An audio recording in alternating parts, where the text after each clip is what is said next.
Seja protagonista na sua formação sustentável. Curso de Fenômeno de Transporte ou Mecânica dos Fluidos Básica. Vamos dar continuidade aos nossos estudos que nos levam a executar um projeto de uma instalação de bombeamento básica. Hoje nós estaremos discutindo o cálculo da perda de carga no recalque, ou seja, na tubulação após a bomba. Então nós temos como dado a tubulação depois da bomba, que é de aço 40, com um diâmetro nominal de 1,5 polegada. Segundo a norma ANSIM B 3610, eu tenho um diâmetro interno de 40,8 mm e uma área de seção livre de 13,1 cm². As singularidades 4, 8 e 9 são joelhos fêmeas e 90 graus da tupi. 5 é um filtro de linha. 6 é uma válvula de retenção horizontal da MIPEL. 7 é uma válvula globo reta sem guia também da MIPEL. 10 é uma saída da tubulação da tupi. Verifique se a perda de carga dada para o recalque está correta, sabendo que o comprimento da tubulação de recalque é igual a 60 metros, a rugosidade do aço igual a 4,6 vezes 10 a menos 5 metros e a água se encontra a 20 graus Celsius. Bom, então nós sabemos, vamos entrar na web no www.escoladavida.eg.br, vamos clicar na engenharia, em seguida vamos clicar em hidráulica para engenharia civil e consultas. Lá nós vamos encontrar o manual da MIPEL. Nesse manual da MIPEL nós temos a parte do comprimento equivalente em metro. Aí no caso, como estamos com 1,5 polegada, seria o diâmetro nominal de 40, válvula de retenção horizontal vai me dar um L equivalente de 19,2 metros. Já no caso da válvula globo, reta sem guia, eu teria 13,72 metros. Portanto, o meu L equivalente 6 mais o L equivalente 7 vai me dar 32,92 metros. Agora, entrando no manual da Tupi, também na parte de consultas lá de hidráulica 1, como mostramos no vídeo anterior, nós temos o joelho de 90 graus, de 1,5 polegada, eu tenho um L equivalente de 1,41 metros. Então, meu L equivalente 4 mais o L equivalente 8 mais o L equivalente 9 seria 3 vezes 1,41, ou seja, 4,23 metros. Agora nós vamos olhar a parte também da tupi, a saída de tubulação. De 1,5 polegada, nós temos um comprimento equivalente de 1 metro. Finalmente, nós vamos olhar em materiais importantes para desenvolvimento de projeto e estudos de avaliações, e nós vamos buscar uma tabela de comprimento equivalente, tubo reto classe 40, e eu tenho lá o filtro de linha com 12,2 metros. Daí eu tiro que a somatória dos L's equivalentes seria 32,92 mais 4,23 mais 1 mais 12,2, 50,35 metros. Volto para a nossa equação da perda de carga, substituo a somatória dos L's equivalentes, 50,35, aqui é o diâmetro interno, 2 vezes a aceleração da gravidade, área em metro quadrado ao quadrado, e a vazão que eu estou trabalhando, 3,2 vezes 10 a menos 3, que eu passei para metro cúbico por segundo. Daí eu fiquei com a minha perda de carga somente em função do coeficiente de perda de carga no recalque. Portanto, eu vou ter que determinar. Eu vou entrar lá na determinação dos F's, também na parte de consultas, entro com a temperatura automaticamente eu tenho a viscosidade, a massa específica, a viscosidade cinemática, entro com o meu diâmetro interno em milímetro, 40,8, com a minha área em centímetro quadrado, 13,1, com a minha rugosidade, que foi dada 4,6 E a menos 5, ou seja, 4,6 10 a menos 5 metros. Ele me calcula a rugosidade relativa equivalente, o DH sobre K, que deu 887. Eu vou entrar com a minha vazão, no caso, 3,2 litros por segundo, multiplicada por 3,6 para trabalharmos em metro cúbico por hora, porque eu tenho que entrar com a vazão em metro cúbico por hora, 11,5, e eu vou ler os meus F's. Então eu tenho lá minha vazão, minha velocidade média, o meu Reynolds, e vou trabalhar com o F de Churchill, que vai nos dar 0,0228. Então dessa forma eu volto para a minha equação e calculo a minha perda de carga no recalque, que vai me dar 18,8 metros, que é diferente do valor dado, já que o valor dado era 14,9 metros. Dessa maneira, eu tinha, calculando a carga manométrica e a potência hidráulica da bomba pelos valores de perdas dadas,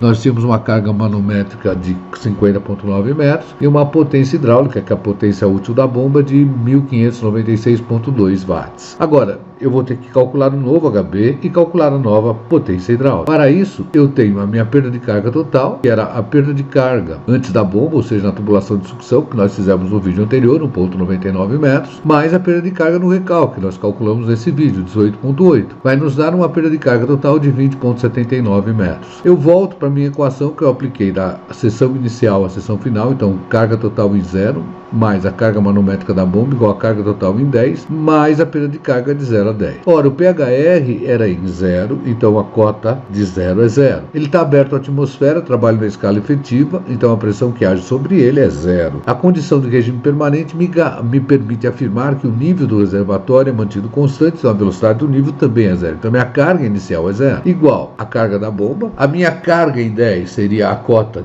de 10, que é 33,8 metros. A carga cinética em 10, que seria a velocidade que eu tenho lá, 244 ao quadrado sobre 19,6, mais a perda de carga total, que é 20,79. Então eu vou tirar que a minha carga manométrica da bomba seria 54,9 metros para se ter uma vazão de 3,2 litros por segundo. Dessa maneira eu calculo a potência útil da bomba ou a potência hidráulica, que seria o peso específico da água que passa pela bomba, no caso a massa específica 998,2, que é a massa específica da água a 20 graus Celsius, vezes a aceleração da gravidade, vezes a vazão em metros cúbicos por segundo, por isso que eu peguei o 3,2 e dividi por 1000, ou multipliquei por 10 a menos 3, vezes a carga manométrica que foi calculada. Isso vai nos dar uma potência hidráulica, ou potência útil da bomba, de 1718,6 watts. Dessa maneira, eu verifiquei que houve uma alteração em função dos cálculos das perdas em relação às perdas dadas. Agora eu vou questionar, se alterarmos a vazão, o que muda na equação? Se eu observar, como eu obtive a equação aplicando a equação da energia da seção inicial, seção final, vai me mudar a carga cinética final e vai me mudar a perda de carga. Só que essa carga cinética final, que ela depende da vazão, ela é uma parcela até que muitas vezes desprezível em relação às demais. Mas, como vamos fazer as contas, eu vou considerar. Então, veja, quando eu mexo com a vazão, eu mexo com essa variação de carga cinética e eu mexo com o cálculo da perda de carga. Mesmo porque eu verifico que a variação da carga cinética fica em função da vazão e a nossa perda de carga, nós tínhamos mostrado que ela ficava em função da vazão e do coeficiente de perda de carga. Então, no caso da perda de carga antes da bomba, ela fica em função da vazão e do coeficiente de perda de carga antes da bomba. E no caso do recalque, ela fica em função da vazão e do coeficiente de perda de carga distribuída para o recalque. As mudanças são observadas no termo referente à variação, então, de carga cinética, que é geralmente desprezível. E na perda de carga, essa não, essa nunca vai ser desprezível. Portanto, eu vou ter aqui a nossa equação em função da vazão e em função do coeficiente de perda de carga distribuída. Genericamente, nós teríamos uma parcela que não depende da vazão, que a gente chama de carga estática, que seria, na verdade, a minha cota final menos a cota inicial, mais a pressão final menos a pressão inicial sobre gama. Teríamos a parcela que só depende da vazão, que ela me representa a variação de carga cinética entre a seção inicial e a seção final. E temos a parcela que depende da vazão e do coeficiente de perda de carga distribuída, já que é o cálculo da perda de carga distribuída. Então essa é a situação que nós estamos observando. Definimos CCI, ou seja, a curva característica da instalação, essa equação que acabamos de descrever, onde a mesma é sempre obtida aplicando a equação da energia da seção inicial à seção final e levando-se em conta todas as perdas que eu tenho na minha instalação. Lembre, o único trecho que eu não considero a perda de carga na equação da energia é entre a entrada e saída da máquina. Por quê? Porque esta perda já é considerada no rendimento da máquina. Então, no nosso caso, nós teríamos sempre uma parcela que não depende da vazão, que a gente denomina de carga estática, uma parcela que só depende da vazão, que caracteriza a variação de carga cinética entre a seção final e a seção inicial. Esse termo muitas vezes é desprezado. E teríamos a parcela que depende da vazão e do coeficiente de perda de carga distribuída, que é justamente o cálculo da perda de carga na nossa instalação toda. Outra coisa que nós devemos observar: quando a nossa carga estática é positiva, como no caso 33,8 metros, a nossa instalação só vai operar se eu instalar uma bomba. Portanto, se eu quero ter um escoamento sem bomba, ou seja, em queda livre, eu tenho que ter uma carga estática negativa. Vamos ver agora como que eu traço a CCI através do Excel. Bom, vamos acompanhar o traçado da curva característica da instalação do problema que abordamos. Chegamos à equação da CCI como H do sistema, ou HB, igual a 33,8 que é a carga estática, mais 29.730.45Q ao quadrado, isso aqui corresponde à variação da carga cinética entre o início e o fim, mais a perda de carga antes da bomba, isso aqui é o coeficiente de perda de carga distribuída, aqui é a vazão, mais a perda de carga no recalque, ou seja, a perda de carga depois da bomba, coeficiente de perda de carga distribuída no recalque e a vazão. Importante observar que esta vazão vai entrar em metro cúbico por segundo. Vamos considerar a vazão em litro por segundo como sendo estas. Como é que eu passo de litro por segundo para metro cúbico por segundo? Eu simplesmente vou pegar o meu valor em litros por segundo e vou dividir por 1000. Feito isso, eu tenho todas as vazões em metro cúbico por segundo. Por que eu quero isso? Porque eu vou trabalhar na minha equação na CCI em metro cúbico por segundo. Agora, como é que eu passo para metro cúbico por hora? Seria pegar, por exemplo, a vazão em metro cúbico por segundo e multiplicar por 3.600. Ou pegar a vazão em litro por segundo, multiplicar por 3.600 e dividir por 1000. Então, isso daria multiplicar por 3,6. Vamos pegar a vazão em litros por segundo vezes 3,6. Com isso eu vou ter as vazões em metro cúbico por hora. E por que eu quero isso? Eu vou precisar da vazão em metro cúbico por hora para determinar o meu coeficiente de perda de carga distribuída, tanto antes da bomba como depois da bomba, no caso do recalque. Vamos partir para a determinação desses Fs. Ora, eu sei que quando a vazão é zero, eles vão ser zero, então eu vou colocar zero, acabou. Eu vou defini-los somente de 1,8 para frente. Então eu vou copiar essas vazões, copiei, vou partir para a planilha, onde eu determino os nossos Fs e vou deixar as vazões registradas. Então eu vou copiar novamente as nossas vazões, copiei e vou passar para cá. Colei as vazões, ok? Agora eu vou trabalhar com água a 20 graus, então tá aqui, olha, observem que muda. Se eu colocasse 10, ó, os valores são outros. Eu vou colocar a temperatura de 20 graus Celsius, que foi a temperatura dada no problema. Vou entrar com a tubulação antes da bomba, que era um diâmetro nominal de 2 polegadas, aço 40, que pela norma nós tínhamos um diâmetro interno de 52,5 milímetros e uma área de 21,7 centímetro ao quadrado. O K foi dado 4,6 10 a menos 5 e eu tenho na planilha o cálculo do DH sobre K, ou seja, da rugosidade relativa equivalente. Coloco as minhas vazões sempre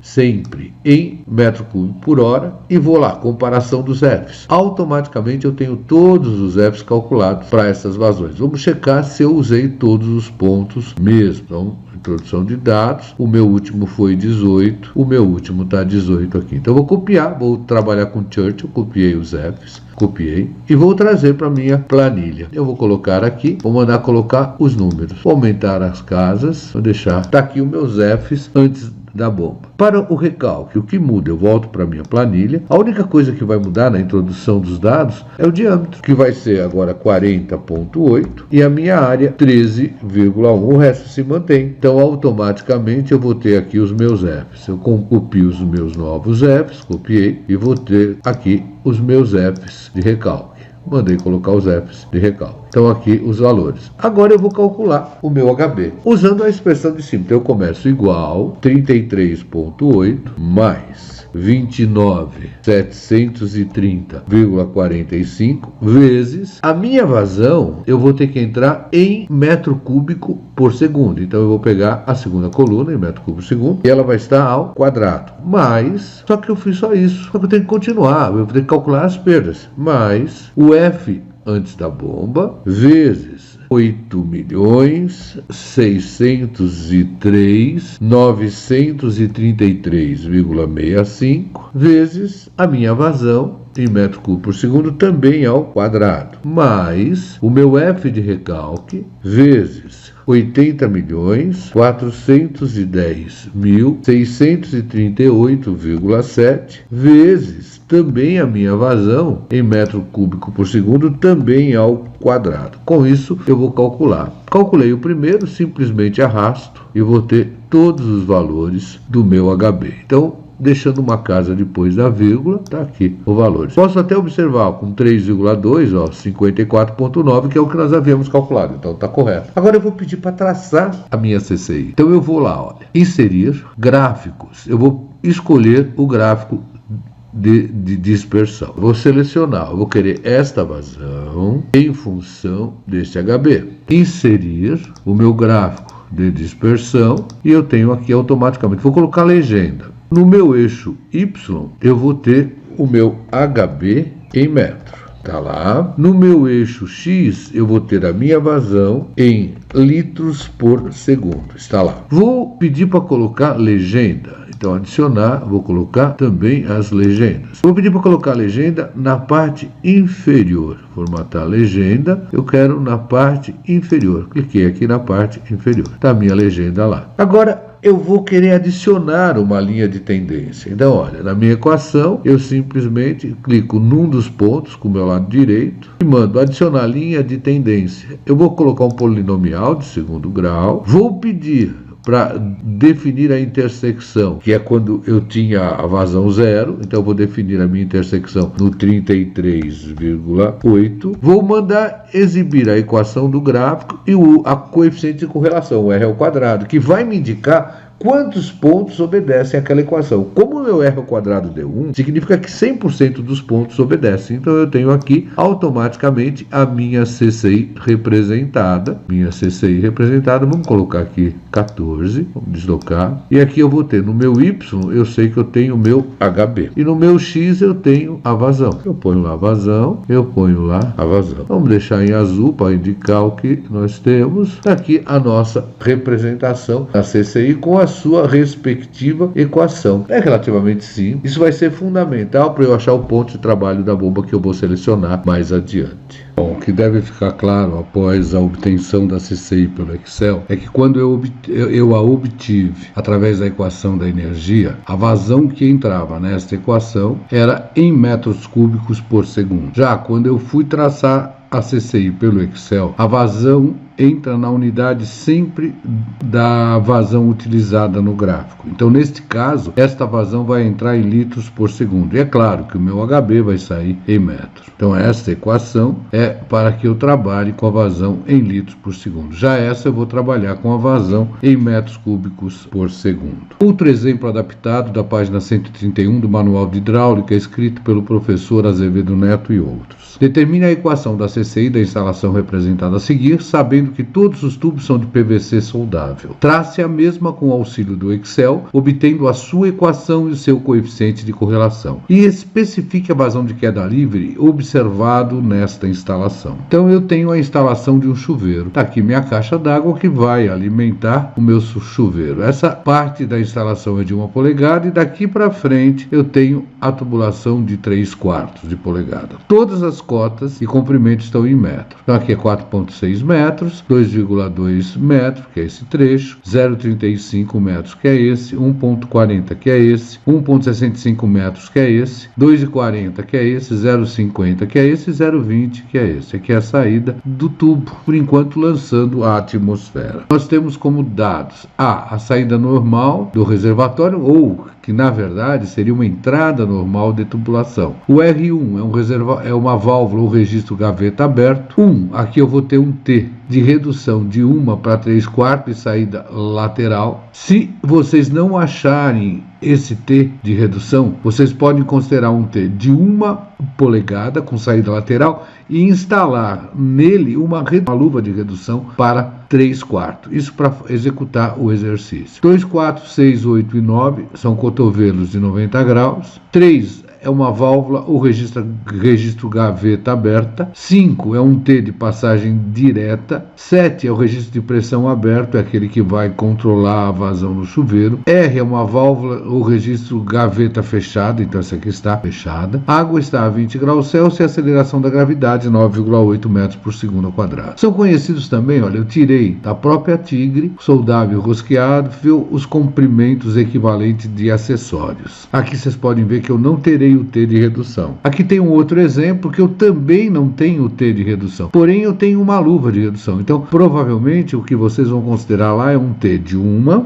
e depois uma luva de redução, que eu saio de 1 para 3/4. Outra coisa importante, aqui eu tenho os diâmetros dos tubos. Essa é uma tabela da própria Tigre, onde eu tenho a tabela com tubos com juntas soldáveis e tubos com juntas rosqueáveis. Nós estamos trabalhando com os soldáveis. Aqui é um outro exemplo de tabela de um outro fabricante, inclusive não brasileiro, para que me indique o diâmetro nominal, o diâmetro interno. Lembrando que eu sempre vou fazer os cálculos com os diâmetros internos. Outra coisa importante, a rugosidade absoluta, a rugosidade equivalente do PVC vai ser considerado como sendo 0,005 milímetros. Esta rugosidade aqui está dada em milímetros. Não esqueça de dar um like e de acionar o sininho, assim você recebe informações de novos vídeos. Até breve.